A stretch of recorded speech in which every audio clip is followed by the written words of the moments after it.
ગોત્રીમાં દારૂની મહેફિલ માણતા યુવાનોનો video viral થતા પોલીસની કામગીરી સામે પ્રશ્નાર્થ। સંસ્કારી નગરી વડોદરામાં દારૂબંધીના કાયદાની અમલવારી માત્ર સરકારી ચોપડે જ સીમિત હોય તેવો ઘાટ સર્જાયો છે।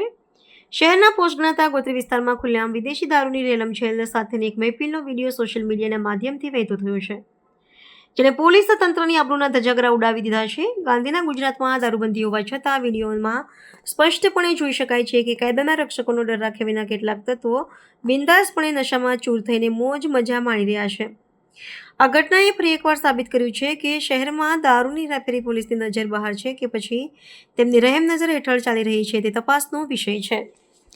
પ્રસારિત થયેલા વિડીયોમાં યુવાનો વિદેશી દારૂની બોટલો સાથે સંગીતના તાલે ઝૂમતા અને નશો કરતા નજરે પડે છે।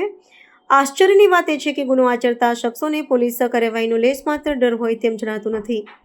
ઉલટાનું તેઓએ જાતે જ આ વિડીયો સોશિયલ મીડિયા પર અપલોડ કરીને જાણે પોલીસનો એક ખુલ્લો પડકાર ફેંક્યો છે।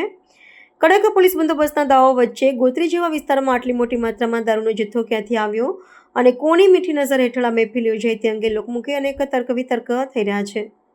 શું આ દારૂ બુટલેગરો દ્વારા પહોંચાડવામાં આવ્યો હતો કે પછી કોઈ ખાસ સંપર્કનો ઉપયોગ થતો હતો તે દિશામાં તપાસ થવી અનિવાર્ય બની છે। આ ગંભીર ઘટનાએ વડોદરા પોલીસની કાર્યક્ષમતા અને પેટ્રોલિંગની પોલ ખોલી નાખી છે। જ્યારે સામાન્ય નાગરિકોને કાયદાનો પાઠ ભણાવવામાં આવે છે ત્યારે આવી ખુલ્લેઆમ ચાલતી ગેરકાયદેસર પ્રવૃત્તિઓ સામે પોલીસ કેમ વાવણી પુરવાર થાય છે તે એક યક્ષ પ્રશ્ન છે।